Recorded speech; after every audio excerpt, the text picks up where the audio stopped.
It's been a whirlwind week on Parliament Hill, the kind that leaves even veteran insiders reeling. Prime Minister Mark Carney has just unveiled his first federal budget, a bold and sweeping blueprint aimed at reigniting Canada's economy through billions in new targeted investments. But beyond the policy numbers and fiscal forecasts, something far more gripping is playing out, something political, personal, and potentially historic.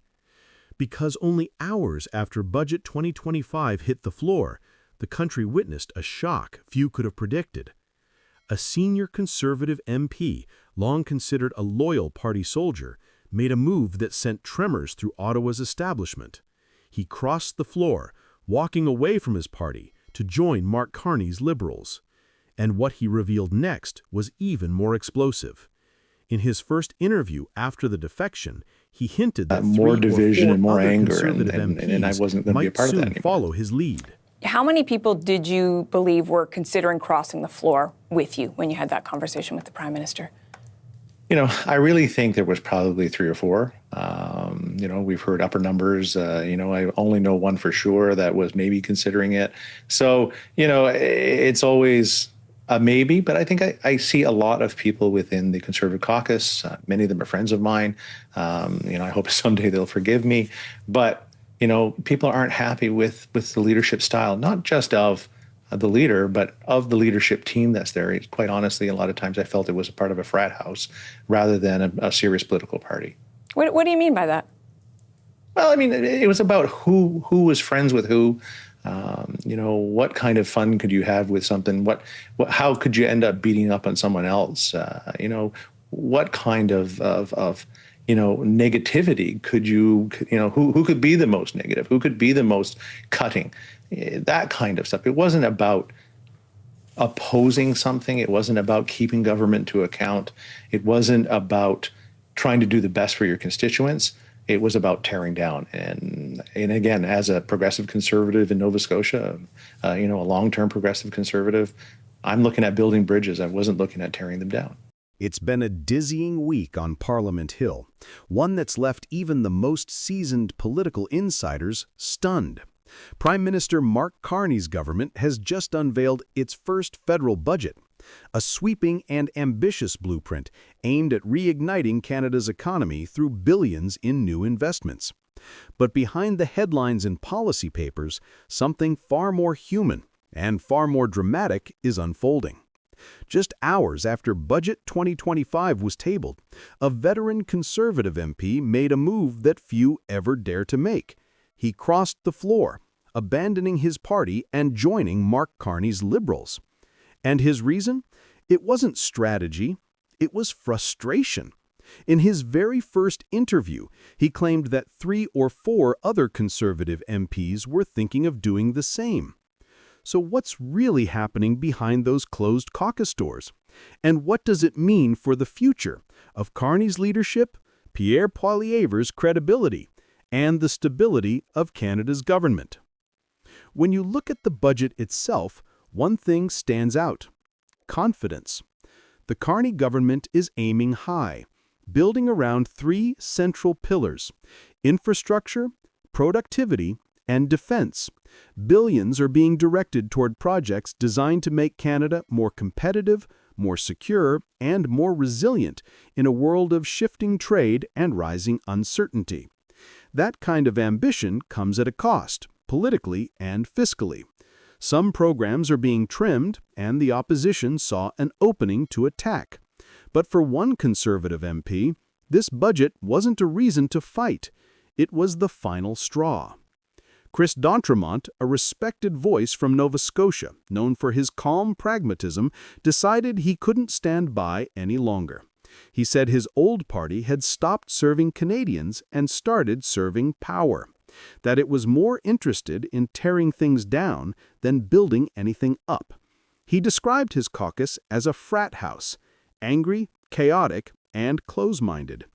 When news of his defection leaked, D'Entremont said senior Conservatives stormed his office, shouting, calling him a traitor, even shoving his assistant. That, he said, was the moment the decision became final. For Prime Minister Carney, The move was more than symbolic. It was validation, proof that moderate voices still believe in his vision of a strong, unified, forward-looking Canada. For the Conservatives, it was a warning shot, because if d'Entremont is right, if 3 or 4 others are truly thinking of joining him, the entire balance of Parliament could shift overnight. In a minority government, every single seat matters. Just a handful of defections could give the Liberals a working majority. No election, no gridlock, just the ability to govern freely and deliver on their promises. And the ripples didn't stop there. The very same week d'Entremont crossed the floor, another Conservative MP, Alberta's Matt Genereux, announced his resignation. That's not coincidence, that's pattern. One walks out, another steps down, and others grow restless. Inside the Conservative caucus, cracks are deepening. Party leadership insists everything's fine, they've denied any internal conflict, but the optics tell a different story. What was once a disciplined opposition now looks divided, even disoriented. And all the while, Mark Carney's government, barely months into its mandate, is starting to build real momentum.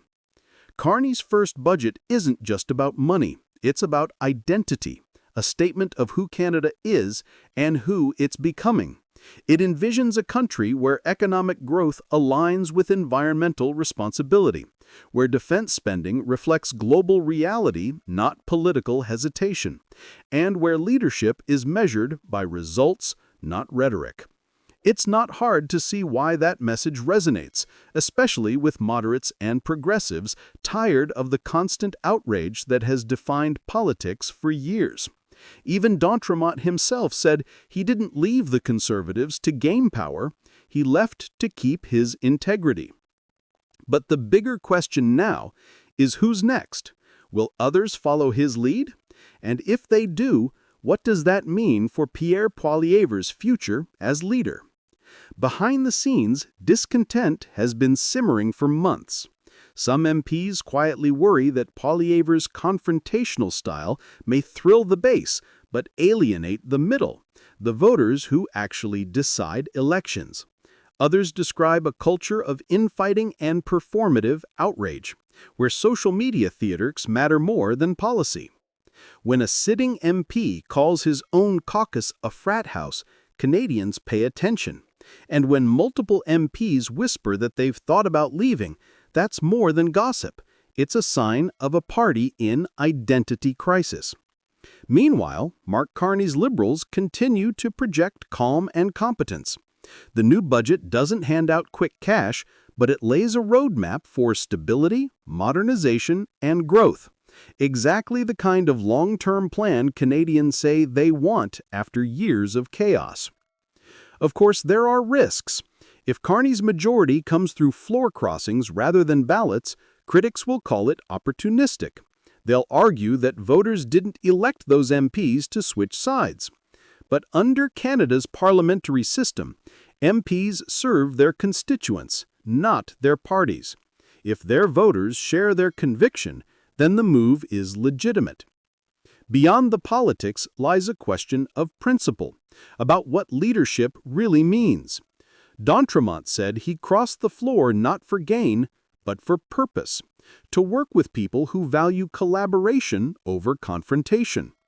Whether you believe him or not, his decision reflects a hunger for something missing in today's politics: integrity. Because at the end of the day, Canadians are watching. They're not just judging parties, they're judging character. They want leaders who can build, not just brawl. And right now, Carney's government, for all its critics, is the only one offering a clear, confident path forward. The opposition, meanwhile, is stuck firefighting, scrambling to hold its ranks together while denying what's becoming obvious.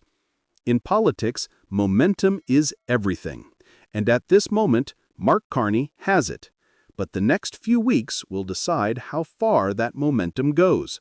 If more MPs cross the floor, if a working majority emerges, it won't just reshape Parliament, it could redefine Canadian politics for a generation.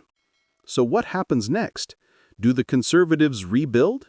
Do the Liberals consolidate their power? Or are we watching the start of something much larger, a full-blown political realignment? Whatever comes, one truth is clear. Canadian politics will never be quite the same again. This is Canada Newsline, your voice for independent, factual, and fearless reporting. Subscribe now to stay ahead of every turn in this story, because what happens next could reshape Canada's political future.